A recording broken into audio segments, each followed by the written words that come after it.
My next guest says in a tweet about Putin and his ceasefire, imagine a rapist broke into your house. He rapes, kills, and then he got tired and he asks for a ceasefire. What will your answer be?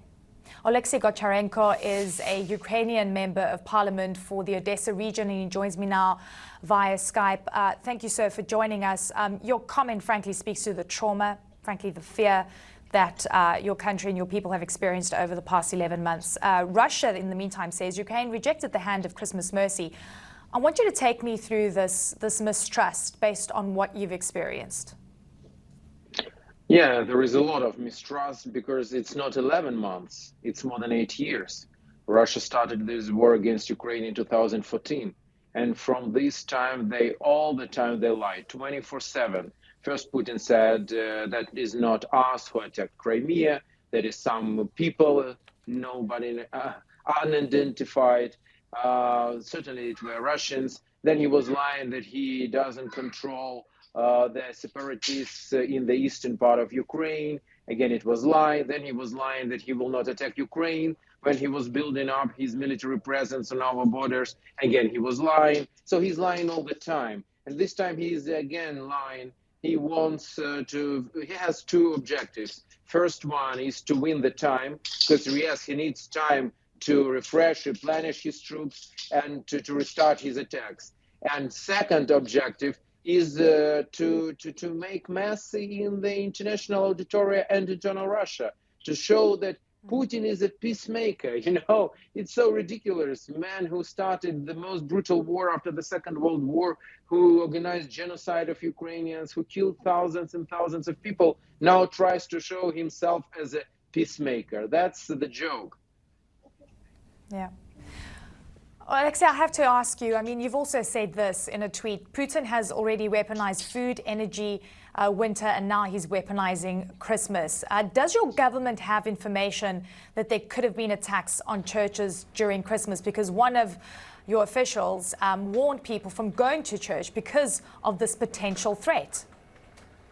Exactly. When Putin is saying something, first what we think will happen, it's absolutely opposite. So he is saying, I will not attack. It means that he is planning the attack. If he is saying that we want to give people possibility to go to churches, it means for us that he wants to make some provocation and kill people in churches. That is absolutely what he did. Last year in my native city in Odessa, during the Orthodox Easter, he killed a family with a 3-month-old little girl. And such examples are, unfortunately, are a lot of them. So that's why, yes, we are concerned about some provocations, false flag operations from Putin. It's absolutely in his KGB style. Russia confirmed the biggest attack on its forces, killing what they said 89 soldiers. Ukraine says it's much higher. This was, of course, widely discussed, even within Russia internally, about how they could have been targeted. It was an interesting, conversation to watch. How would you characterize right now what Russian soldiers, Russian troops are thinking and feeling in terms of how they are coping with their agenda to win this war? Because with this ceasefire, there are many questions around whether they want the front lines to freeze, particularly because they feel like they're losing ground. Absolutely, they are losing the ground. And you can see that from the beginning of September, Ukraine liberated a big part of our territories, thousands and thousands of square miles. And that's why Putin is now looking for a possibility to stop Ukraine. He still hopes for some unrest in the West. He still hopes for some changes, political changes in the United States, European Union, United Kingdom. He is doing everything he can to make these changes, to provoke some problems in these countries, both with food crisis, energy crisis, refugee crisis. That is his hope. And from military point of view, he understands that he can't achieve the goals he had at the beginning. And his goal today is just to hold the line, which he has for the moment. But it's very difficult for him. Russian troops are demoralized. They don't know what they do in Ukraine. They clearly demoralized with the last attacks, precise attacks by Ukraine. I want to stress your attention that attack against Russian military base in Makiivka was exactly precise.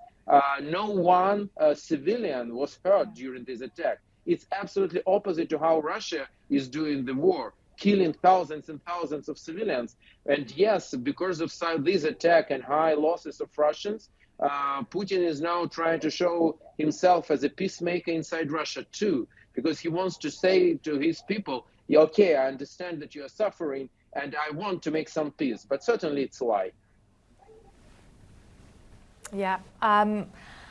Look, in the lead up to the new year, there have been major strikes, major attacks. France and Germany saying they're going to be sending more equipment. Alexei, I want to ask how you are doing, how your family is doing, how your colleagues are doing, and whether you feel you have enough resources and enough to just get through a possible, scenario with more aggressive strikes like you've laid out. That's how Putin responds. My family lives in Odessa. They did not leave the country even for a day from the February 24th. So yeah, it's difficult. As for millions of Ukrainians, we are deprived from electricity from time to time, and it can be up to 3 days without electricity. You can imagine. Sometimes we're deprived from running water, and some cities like Mykolaiv is deprived from running water from April. That was a 500,000 population city before invasion. And our network of humanitarian centers, Goncharenko centers, is delivering water there from April. And we delivered more than 1 million liters of water. But just imagine a city without running water for so many months. So yes, it's very difficult. But the most difficult is for our fighters, for our men and women on the front line who are fighting not only for Ukraine, but for the whole free world. Thank you. Alexei Goncharenko, thank you very much. And I know that so many Ukrainians are celebrating Christmas. We wish you all well, and we thank you very much for your insights.